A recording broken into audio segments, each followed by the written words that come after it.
Welcome back, everybody, to another episode of Katawa Shoujo. And as you can tell, this is actually the first time I've been recording during the day.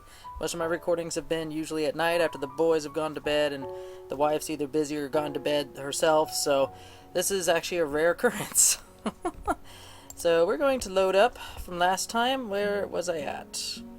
Probably Bon Voyage, where Lily is on her way out to go see her parents in Scotland. And as a person who knows very well long-distance relationships, this is going to be a hard thing for Lily and Hisao to get through. So, the moment the bell rings out, a collective sigh of relief comes from everyone. Much of the morning's been taken up by a droning lecture on stoichiometry. I have no idea what that is. Is that like a made-up word?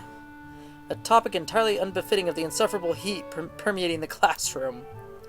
Knowing that attempting to teach anything more would be an exercise in futility, Muto gives up and begins clearing the teaching materials from his desk for the day. As meaningless banter starts filling the classroom, I notice Hanako getting up and coming to my desk. She's been a lot less withdrawn lately, and something which gives me a small measure of satisfaction. The fact that she's coming up to me after the class instead of waiting for Lily and then gravitating onto her like a parasite, like a leech or something, this is leaps and bounds for her, just like ahead of anything she was when we first met her. Hello, Hisao. Hey, want to go pick up Lily then? It's close to the time where she'd need to get going if she's going to make the flight. About that. She said she might be held up a bit by her classmates. I suppose that makes sense. Her class usually gets off a little earlier than ours, so Lily would normally just come to her classroom. Her class must be sending her off. Well, never mind. We can wait outside her classroom for once, right? She gives a small giggle before nodding, the two of us taking our things and leaving for 3-2's classroom. When we reach our destination, I stop in idle amusement at the scene inside. One of the shorter girls from the class has Lily wrapped in an enthusiastic hug, her head no higher than Lily's chin. Her other friends, of which there are several, are gathered round her as well. Lily simply smiles kindly and hugs her back. I guess Lily must be pretty popular.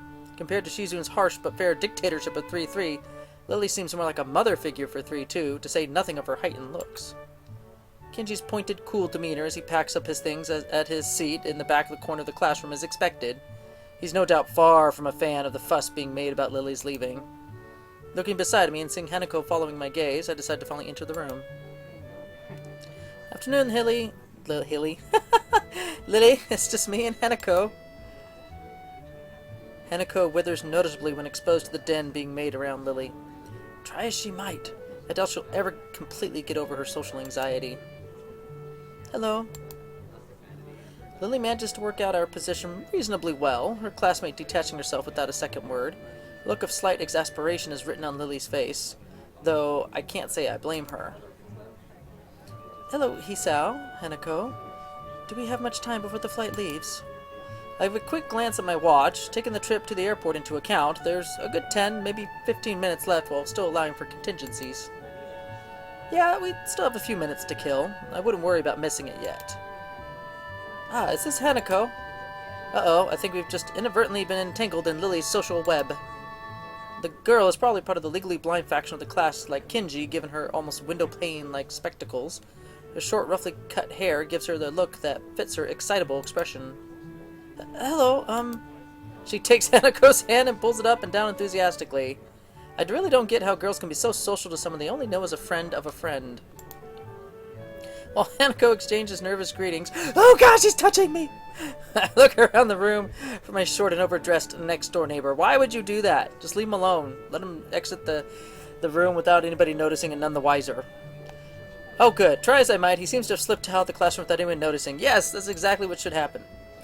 For a moment, I try to think of possible career paths that could reasonably benefit from his single skill, before putting my mind to more pertinent matters. Spy man. He'd be good as a spy. Lily seems pleased, if somewhat guarded, about the enthusiasm Hanako suddenly excited from those around her. She might not see it, but Hanako's much less panicked about the affair than I'd anticipated. Shuffling my way through the gaggle of classmates, I eventually managed to reach her. Don't worry, Hanako's fine. Thank you, I thought you might be overwhelmed by them. Don't worry, we'll be gentle! Both of us grimace in unison. Hanako's nervous grin stays plastered on her face as another couple of girls moves in to meet her. Like, oh gosh. It's kind of amazing that even just a month ago she'd never been able to cope with a situation such as this. Even when I first met her, the two of us completely alone, she sprinted from the library. So, got everything you need? It's all packed. I just have to go by my room to pick it up on the way, and Hanako and I need to change. I guess we'd better get going then, Hanako? Hanako's head flicks up towards us in a flash, her face rather unmistakably appreciating the chance to extricate herself from the small group gathered around her. Coming! The long taxi ride to the airport is surprisingly pleasant, despite the three of us being rather squashed together to fit in the small back seat. On the other hand, maybe despite isn't the right word. Lilly pays the fare to the driver as we file out, Hanako's eyes flittering left and right. Thankfully, there aren't too many people around, most of them being inside the main building rather than milling around outside.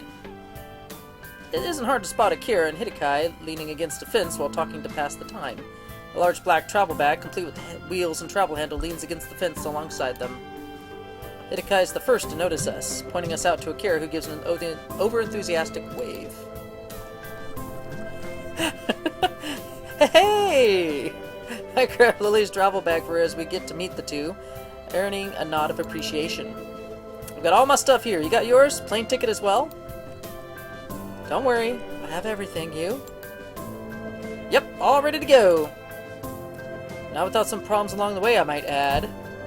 The snide remark has his head roughly dragged around by a very firmly clamped on hand. Ooh, she looks evil. Woo! Do not piss off Akira. She will destroy you with her red eyes.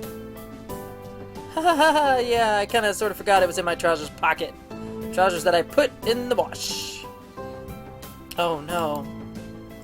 Don't worry, don't worry. Did you know you can print out tickets if you order online nowadays? It's really cool.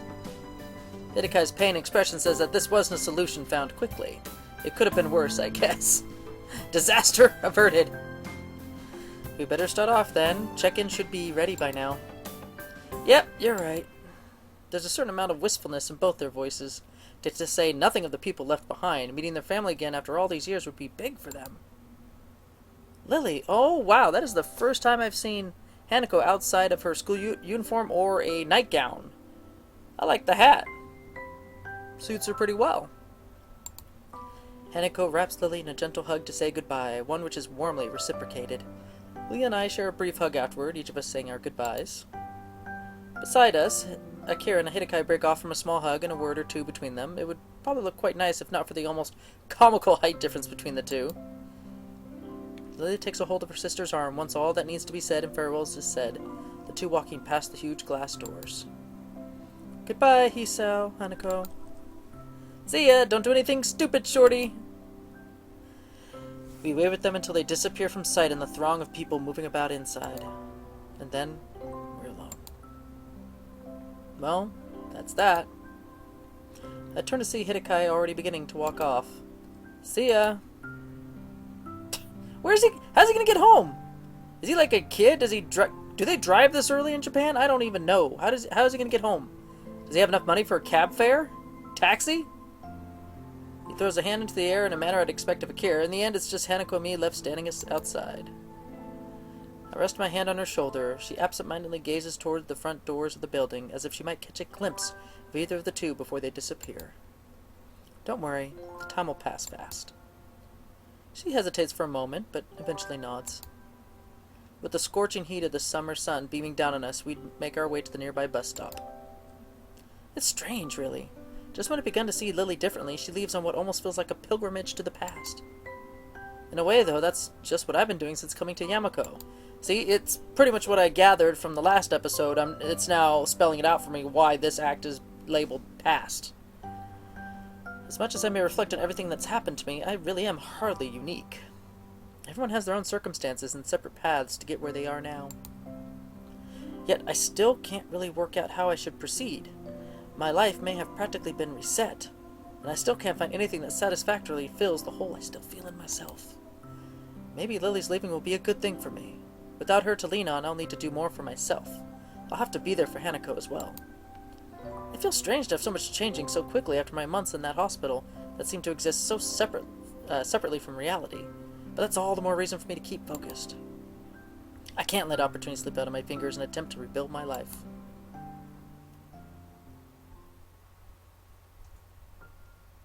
Oh. This is it. Act 3, present. Okay, so that was the end of Act 2, and that was a very short episode that we're working with right now. So we are going to save real quick here.